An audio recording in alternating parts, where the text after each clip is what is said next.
Since 1955, over 600 dogs have jumped off the same Scottish bridge, from the exact same 3-foot section of wall. More than 50 of them died on the jagged rocks 50 feet below. And here's the detail that keeps scientists awake at night. Some of the dogs that survived the fall, broken jaws, shattered legs, dragged themselves back up to the bridge and jumped again. Locals have a name for them.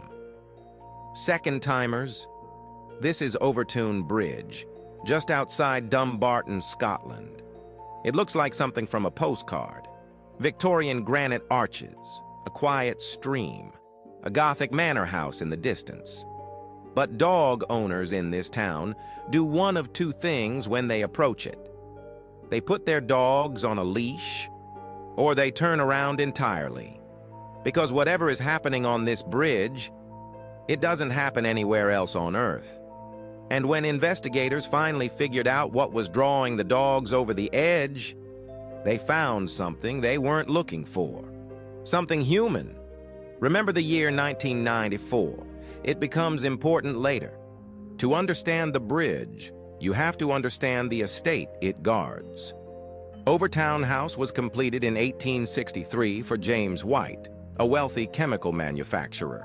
His son, John Campbell White, Lord Overtoun, commissioned the bridge itself in 1895, designed by the celebrated landscape architect H.E. Milner. 3 elegant arches spanning the Overtoun Burn, a stream that carved a gorge 50 feet deep through solid rock. For 60 years, nothing unusual was recorded. Then, sometime in the mid-1950s, the first reports began. A dog trotting calmly across the bridge would suddenly stop.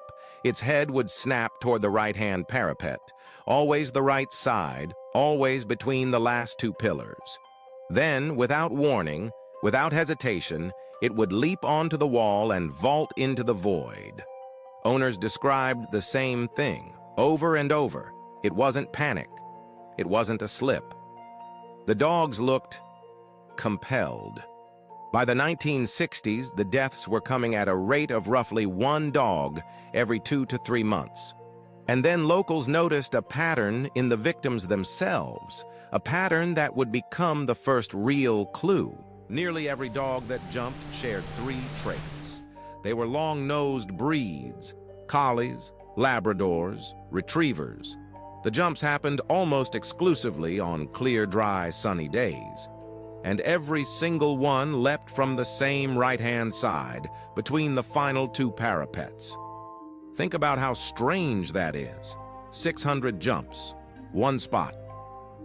In 2014, Alice Trevorrow was walking her Springer Spaniel, Lottie, across the bridge. She described what happened in a single chilling sentence. She jumped up on the wall and looked over.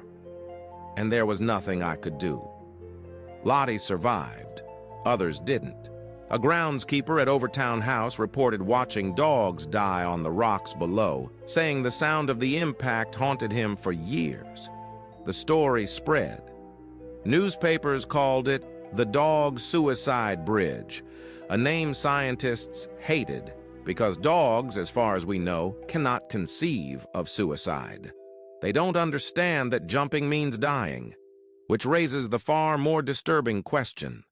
If the dogs weren't choosing to die, what were they chasing? In 2005, a man arrived in Dumbarton determined to answer exactly that. And his experiment worked.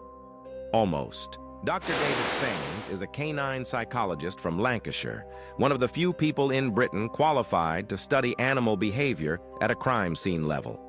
In 2005, he brought a survivor back to the bridge, a 19-year-old dog that had jumped years earlier and lived. As they crossed, the old dog walked calmly until it reached the final parapet on the right. Then its entire body tensed. Sands ruled out the visual. From a dog's eye level, the solid granite walls blocked the view completely. A dog on that bridge cannot see the drop. To a dog, the top of that wall looks like solid, continuous ground. Then he tested sound. Nothing unusual. That left one sense. Smell. A dog's nose is up to 100,000 times more sensitive than ours. Sands laid out 3 scents collected from the gorge below: squirrel, mouse, and mink, in front of 10 test dogs. 7 of the 10 went straight for 1 scent, ignoring the others entirely. Mink. Male mink mark their territory with a musk so pungent humans can smell it. To a long-nosed dog on a dry, sunny day, when scent rises, it would be irresistible. Case closed. Except it wasn't. The mink theory had problems. Big ones. First, mink were only established in this part of Scotland around the 1950s, which fits the timeline. But mink live all over Britain. There are thousands of bridges above mink habitats. Dogs aren't leaping off any of them. Second, local hunters and gamekeepers reported that mink numbers in the gorge were low. One long-time resident claimed he'd seen exactly 1 mink near Overtoun in decades. Third, and most damning, it doesn't explain the second-timers. A dog that leaps after a scent and smashes onto rocks 50 feet down experiences catastrophic pain. Dogs learn from pain instantly. That's basic conditioning. One bad experience and a dog will avoid a place forever. Yet multiple dogs, after surviving the fall, returned to that exact parapet and jumped again. Whatever pulled them over the edge was stronger than pain, stronger than fear, stronger than instinct itself. And this is where the locals will tell you something the scientists won't put in their reports. Because to the people of Dumbarton, the bridge was never really about the dogs. It was about what happened there on a quiet day in 1994. In 1994, a local man named Kevin Moy walked onto Overtoun Bridge carrying his infant son, Owen. And at the same spot where the dogs jump, he threw the baby over the edge. The child did not survive. Moy then tried to take his own life, first on the bridge, then later with a knife. At his trial, he told doctors he had believed his son was the Antichrist, and that a presence had told him what to do. He was found not guilty by reason of insanity and committed to a psychiatric hospital. A tragedy of severe mental illness. That is the documented truth. But here is why the story never let go of Dumbarton. In Celtic mythology, Scotland is scattered with what are called thin places, locations where the barrier between this world and the next is said to be almost transparent. Overtoun, the name itself, has been translated by some locals as the place over the town, the threshold.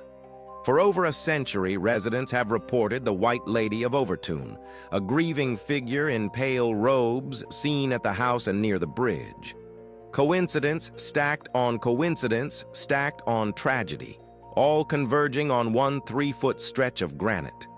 So what is the truth of Overtoun Bridge?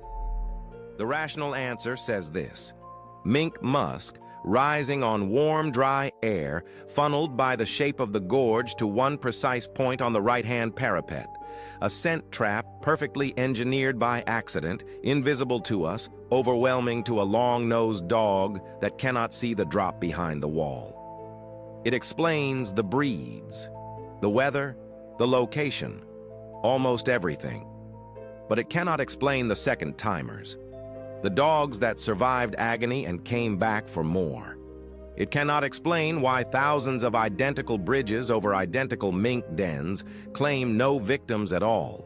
And it says nothing about why so much darkness, canine and human, keeps collapsing onto the same few feet of Victorian stone. Today, a sign stands at the entrance to Overtoun Bridge. It reads, simply, "Please keep your dog on a lead." The dogs are still jumping. As recently as the last few years, new cases have been reported. So I'll leave it with you. Scent trap or thin place? What do you think really happened at Overtoun Bridge? Drop your theory in the comments. And if you want more cases like this, you know what to do. The investigators who worked this case, they found something that led them to a completely different mystery, one that's still unsolved. Click here before it disappears. If you made it this far, you're one of us. Subscribe for daily mysteries.